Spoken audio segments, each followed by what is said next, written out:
Well, big news of our week. We dropped our son off at college, our firstborn son off at college, and there was this dynamic that happened. They had the parents come and stay for 2 days, which was way too long. We just like, especially a boy, it took 20 minutes to set up his dorm room. He's like, moved the bed around, put his clothes in a rack, put 2 surf posters on the wall, and we're like, okay, we're good, right? We're good. So, anyways, we ended up spending quite a bit of time over the course of 2 days. There's like all these parent workshops and stuff like that. What I noticed kind of on the side as my son was meeting people, having conversations, almost all of the conversations I heard about after they would ask, where do you live on campus or where are you from? They would ask, what are you majoring in? And what I was eavesdropping in on was he has decided that he's going to go study accounting, which is very funny if you know my story. But Hmm. what I heard is 3 or 4 conversations where he's talking to other college kids. And I hear one, either him or someone else say, oh, you got to do this. And then my son would like sit down after having a chit chat. And then he would say something like, yeah, I think I'm going to do. And then he would actually, you would just see he just met a stranger who he doesn't even know and talk about future life plans, sit down and then actually declare. And it wasn't just him, it was also this roommate. Adopting. Yeah, his roommate was also like, yeah, maybe, yeah, I think that's right. Maybe I will just do accounting. Because that I was talking to this, he was like, I was talking to your son's friend. He's a junior. He said it's like really good. And I'm sitting there and I'm like, dude, but you guys are idiots. But number two, this is actually how life works all the time. And Hmm. I was in a conversation last week remembering that there's this whole concept called mimetic theory. Like, so this dude, Rene Girard, is a Stanford professor, came up with this concept called mimetic theory. And mimetic, think of like mime or mimicry. And it's the concept that the reason we want things as humans is because we think other people want them. So to go back in time, if you're like in middle school and you see a kid wear something you've never seen before, whether it's high tops, low tops, tall socks, low socks, like baggy gym shorts, small shorts, whatever it is, you see a kid that I don't know, you like or look up to or long for their approval of you. You see them pursuing something, they want something, and all of a sudden you don't even realize it, but you want that too. And we as parents get that. You see our kids Hmm. making horrible choices about their fashion or their music or whatever, and like, why? And then they will sincerely look at you in the eye and say, because I want that. I want that. And I know as a parent, no, you do not want that. You want what other people want. And so it also happens professionally. And I was watching it happen with a bunch of 18, 19, 20 year olds over a couple days. So I'm curious your thoughts on that. Do you think that also happens in veteran transition? I think it does. You reminded me of mimetic theory. I might have heard about it in the marketing class back in my master's degree, where I think LeBron James, Dre Beats, Dre just came up with different headphones and was Yeah. trying to Yeah. figure out which ones he was going to use. He called up LeBron and said, LeBron, will you pick one? And Right. LeBron came over and was like, okay, I'll wear this one. He goes, okay, wear this when you go to China for the Olympics. Oh, wow. And so LeBron wore him Huh. as he's warming up in Yeah. front of the largest audience in the world. And guess what Wow. happened? Dre Beats, They just blow like up. that, right? It blew up. Yeah. So yes, There people it don't is. know, they don't know where it's coming from. Obviously, affiliation, all these Yeah. things. They want to fit in, they want to be accepted, and Yeah. so they say these things. You're right. With veteran transition, I think there's a lot of that, and the reason being is I used to look at hundreds of applications for folks joining the Honor Foundation. Mm. So that's the Yep. 10 years of working with veterans. It's how we created Vector Accelerator. It's why we're here today. I looked at hundreds of these things, and I can't tell you. One of the questions is, "What's your dream job?" Okay. And most of there, not most of the time, I shouldn't say that, but a lot of times, and this is 2000, yeah, 2017, 18, 19, and 20, I guess, basically for Uh-huh. like 4 years, I saw a lot of Elon Musk. Oh, Like, really? I want to build rockets. I want to build electric vehicles. I Yeah. want to, and it Yeah. was basically Elon, the creator, the inventor, Uh-huh. the billionaire, just Yeah. doing Tony Stark. really cool. Tony Stark, basically, Uh-huh. yeah. And it's just oh so interesting to see this trend of of what I want to be when I grow up kind Yeah. of thing. Yeah. And of course it's kind of cool and neat. But there's another side of it too that as you were saying, describing this theory of your son hears something and Mhm. then maybe wants to do that and says that. Mhm. The other side, almost like a 180 side of that is you don't know what you don't know until you talk to somebody Yeah. and then a spark is lit. Yep. And I think that happened to me I agree. a couple of times in conversation where I was trying to figure out what I want to do in life. Mhm. And I discovered somebody doing something really neat. And Yeah. that's not necessarily what I went to go do, but it sparked curiosity, which therefore Right. led me to research further. And in doing that, you have more conversations, more cups of Yeah. coffee. And it's this relationship piece, which I didn't know I needed Uh-huh. as I was transitioning, was the relationship piece. So Yeah. yeah, there's I a lot agree. happening. I'm kind of all over the place right now, No, but yeah. but Yeah, it yeah. reminds me, before doing what I'm doing now, I spent maybe 6 to 9 months trying to explore what to do next. I just knew that I was pretty done. I was like, "I'm done with this role, this organization." I'd been there for a decade, and a part of what I enjoyed was doing stuff like training, and I know you like training as well and had that in your career. So, I was like, "Okay, what can I do with training?" And I ended up tracking down people that I knew tangentially. I knew them from neighborhood, family, friends, church, like those kinds of people. I'm like, "Hey, you," and I would just kinda, you know, spark up a conversation. What do you do, and how did you get into it? So I it was kinda like centered around HR, human resources, and it was like this if that's the center, there's like all these spokes. There's people that work inside Hmm. companies. I talk to them. "What do you do all day?" And then there were people that were like consultants that came in and worked with them, and then there were specific just trainers. But what I found that was interesting was every conversation I was in, I would hear someone start a sentence with this phrase, like, "You know what you wanna do is," and then fill in the blank.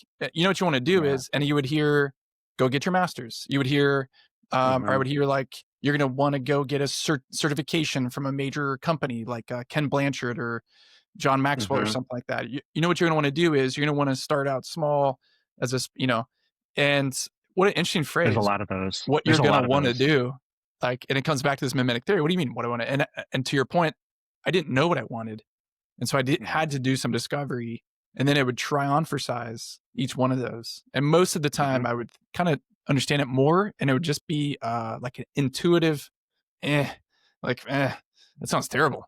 That sounds awful." But then there were a couple sparks, like you're saying, of like, "Oh, I didn't know that that could be a thing. I didn't know that I could want that," and eventually ended up kinda creating my own thing, my own curriculum, my own thing that I could train others, Yeah. and that was like, "Oh, I didn't know I could want that." You would you're something funny. You actually did that for me in a good way. When I was going through the Honor Foundation and I met you, and a lot of the questions inside the journaling aspect Uh-huh. was causing my brain to just go in all kinds of areas I'd never been before.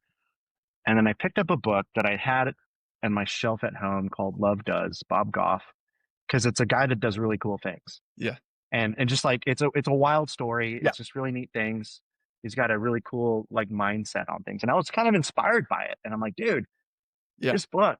And I remember distinctly, you're like, check out Tattoos of the Heart. And and there's a really cool Jesuit priest in LA doing some cool stuff. And I'm Yeah. like, okay. And Uh-huh. so I went and got that book. And Father Greg Boyle, oh my gosh, I was so taken over by these stories. Yeah. And I don't want to get into like what it did for me because that's not really the point. Yeah.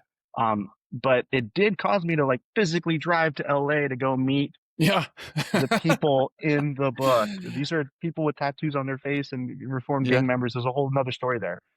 But it's sometimes those to your point, you kind of do a little bit of exploring and it Uh-huh. either sends you in another direction, like, Yep. okay, that's really not for me, Yep. or man, this is really neat. I'm gonna dive in.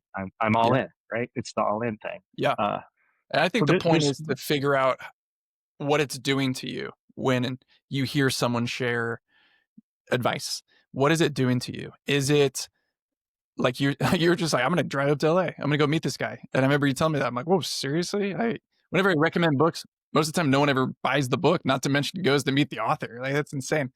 So that obviously did something to you and it was a lightning bolt. And then, but I think I'm going to circle back to those undergrad college students, my son and his friends. There's something that's happening that's probably just right below the surface where, you don't want to be the odd man out. You don't want to Mm, be criticized. You don't know what you don't know yet. So you might as well go with the majority opinion. And yeah. so how do you kind of like discern that? Because what we're offering and inviting you to do in Vector Accelerator is to have a lot of cups of coffee, to invite a lot of people to give you feedback and advice. And we try to make it so it's really productive. So you're having the right conversations with the right people at the right time. But inevitably, you're going to be getting your advice. People are going to say, you know what you want to do is. And so, Hmm. how do you then take that and filter it through this sense of what's important to you? How does that feel to you? What does that do to you? And I think, especially if you're young or looking for affirmation, to beware of the people whose opinion really matters to you, whose approval you really want to get. Because Hmm. I've made many mistakes over the years, especially having older mentors, older guys that will say, you know what you want to do. And then I will just say, okay, I'm in. I'm all in. I'm gonna go do that. And it Yeah. wasn't necessarily the right choice. I was going after approval. I wasn't going after the right thing. Yeah, that's really good. I think sometimes the advice is very pointed, very direct. And then other times when it sounds direct, if you start having multiple conversations with various people that are doing some kind of the same thing, you'll pick up on the theme and the essence of what they're trying to say. So let's just say, well, I'm a project management. You should go get your PMP or something like that. And Yeah, there's a lot of that's right. veterans that are getting that, Uh-huh. assuming that, oh, I'm going to go on a project management, therefore I need it. When some companies don't recognize it at all. They're like, that we don't do that process. We have our own process. Uh-huh. And I mean, that's okay, but that's not what we do here. Yeah. And so Yeah. but if you start going to multiple project managers and they're all saying various different types of frameworks or Uh-huh. certifications, and you're like, okay, maybe I do need to further my education. That's the Yeah. theme. And so it's almost like somebody saying, hey, I recommend you wear slacks or something like that. Or like, okay, well, slacks to you and slacks to me. It can mean Uh-huh. Dockers or whatever. I don't know. It can mean different. I need to find what's going to fit me. Yeah. And I remember again, I thought I was done with education. Went through these questions and I realized these questions, cups of coffee, Yeah. I probably need to continue my degree Yeah. or learning, I should say, not degree. Yeah. And so I started looking at degrees and the path for degrees was enormous. Yep. So I'm like, okay, well, how do I make it fit me and what I'm about and who I am and what I'm trying to discover of who I want to be? And then I discovered Kim Blanchard's program. Yeah. And I could have went to other programs, but this was Ken Blanchard, Yes. who is a servant leader and The man.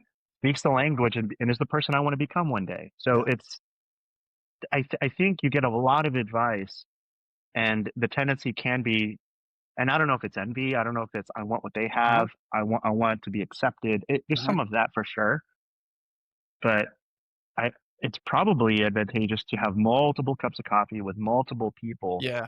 before you go all in. I Yeah. think that's kind of what I'm Yes. hearing from the conversation is Yeah. I maybe agree. if your son, it'd be interesting if he has more of these conversations at Right. the end of a semester, at the end of a year, more clarity. That's usually Yeah. what happens with Yeah. students. Well, and the operating word, the most important part is what do you think, not what other people want for you or think you want. And that's that I think is why in the process of transition, the way we're defining it with Vector, we want to ask that question to you. What drives you? What guides you? What kind of life do you want to have? And to be able to actually put pen and paper and then go and have conversations so that when someone says, you know what you want to do, you can listen to that and be, yeah, okay, that makes sense. That's logical. I respect you. But then to look back to the paper and say, but what drives me? What guides me? And see if that fits through that filter. And if it does, okay, explore it. If it doesn't, be polite and say, thank you. That's because I don't think anybody actually is going to get their feelings hurt if you don't take their advice. If they do, that's very controlling and weird. Instead, I think people Yeah. want to feel valuable and heard And you can do that respectfully and say, hey, I hear what you're saying. I think for me, though, what drives me is this alternative path. I like the order that you said, like have conversations and then digest, go through it Yeah. and think about it, inspect it, and match it against who you are. Yeah. So that tells me that who you are homework has to be done first, or Yeah. should be at least attempted. Maybe not Yeah. completed because Right. we're never completed, First draft. but ask, do some inventory, get a good Yeah. catalog of your strengths and your talents and your values, what matters to you. Yeah. Have conversations with people that love you, that know you, Right. and then if you start integrating these cups of coffee, then you can bounce that off of Yeah. the lens of who you are. But if you haven't done that work, everything Right. sounds amazing, right? Yeah. Yeah. It must be like a matrix. Like if you only listen to other people, you're going to go down some weird paths. If you only listen to yourself, it's probably not going to take you very far. And so what's the both and? Combination. Yeah. The combination of Yeah. both. Yeah. We should put that down, write that down somewhere. Use that in the I know, next right? workshop. If only we were recording this or just like, Oh, dang it. I don't know. We should. Dang it. Anyways, Joe, it's Friday. Let's wrap this up. Thanks for For being show. on another episode of the Vector